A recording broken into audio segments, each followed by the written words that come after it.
फिर मध्य प्रदेश के ग्वालियर जीवाजी की यूनिवर्सिटी के काले कारनामे छिपने का नाम ही नहीं ले रहे। उच्च शिक्षा विभाग के द्वारा कराई जा रही जांच में कई बड़े खुलासे सामने आए हैं। देखिए ये रिपोर्ट।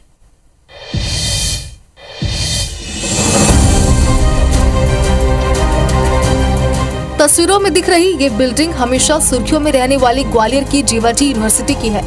माफिया राज की जड़ों ने इस यूनिवर्सिटी को किस कदर जकड़ रखा है, इसका अंदाजा इसी बात से लगाया जा सकता है कि यूनिवर्सिटी से मान्यता प्राप्त कॉलेजों की बिल्डिंग खाली पड़ी है।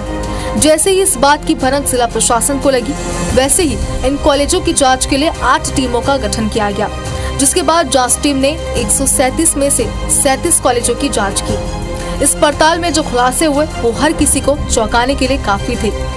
जीवाजी यूनिवर्सिटी से जो संबंधित प्राइवेट कॉलेजेस हैं, इनके संबंध में हमने एसीएस सर से बात करी थी और उन्होंने पत्र भी जारी किया है जिसमें एक फॉर्मेट में जांच कराई जानी है। तो हम अब प्रिंसिपल और रेवेन्यू की टीम और विभिन्न विभागों की टीम्स एक गठित करेंगे और उस प्रारूप में उसकी जानकारी प्राप्त करके हम इसको शासन को भेजेंगे। जांच टीम कुलैत पहुंची, जहां कॉलेजों की हालत देखकर उनके होश उड़ गए। यहां पर 100 मीटर के दायरे में 5 बीएड कॉलेज चल रहे थे।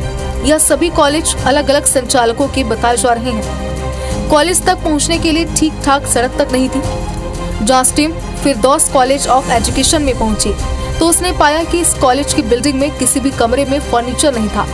मजदूर कॉलेज में रंगाई पुताई कर रहे थे। खुरैरी में एक परिसर में चल रहे Bhagwati institute of professional studies, brilliant institute of professional studies और पृथ्वी लॉ कॉलेज का भी था। एसडीएम अशोक सिंह चौहान टीम के साथ जब यहाँ पहुँचे तो उन्हें इस कॉलेज में न तो कोई छात्र मिला और न ही टीचिंग स्टाफ। इन 37 कॉलेजों में से 22 ऐसे हैं जिनमें शैक्षणिक स्टाफ यानी कि प्रिंसिपल और टीचर नहीं मिले, और ऐसे में छात्र छात्राओं के मिलने का तो सवाल ही नहीं उठता। हाँ, कॉलेजों की बिल्डिंग जरूर खड़ी थी। फर्जीवाड़ा सामने आने पर जीवाजी यूनिवर्सिटी के अफसर भी कटघरे में खड़े नजर आ रहे हैं। वहीं दूसरी ओर इस घोटाले को उजागर करने वाले प्रोफेसर अरुण शर्मा का कहना है कि पिछले 14 साल में जीवाजी यूनिवर्सिटी में 35 अरब 64 करोड़ 60 लाख रुपए का महा घोटाला हुआ है, जिसके सभी सबूत उनके पास है। झुंडपरा की धरा पर भूतों न भविष्यति कभी था ही नहीं। अब जो मामला खुला है तो पता चला है कि भाई साहब 4 अन्य फर्जी कॉलेजों का भी संचालन हवा में कर रहे थे। एक ही समिति के अंतर्गत 5 कॉलेज चल रहे थे। अब जांच आगे बढ़ी है, 400 कॉलेज लपेटे में आए हैं। एनएसयूआई हमेशा से पिछले कई टाइम से दिखाती आ रही है कि जो भवन है, जो महाविद्यालय हैं, बिना भवन के संचालित की जा रहे हैं कि भवन में 2-3 कोर्स संचालित कर रहे हैं। बहरहाल मुरैना के शिव शक्ति कॉलेज का फर्जीवाड़ा उजागर होते ही जहां एक और ग्वालियर चंबल के सभी निजी कॉलेजों की जांच शुरू हो गई है, वहीं इस घोटाले को उजागर करने वाले प्रोफेसर अरुण शर्मा ने दावा किया है उन्हें धमकी मिल रही है। उन्होंने राज्यपाल और मुख्यमंत्री को पत्र लिखकर यूनिवर्सिटी में धारा 52 लगाने और यूनिवर्सिटी के कुलगुरु समेत 19 प्रोफेसरों को पद से हटाते हुए उन्हें गिरफ्तार करने की मांग की है।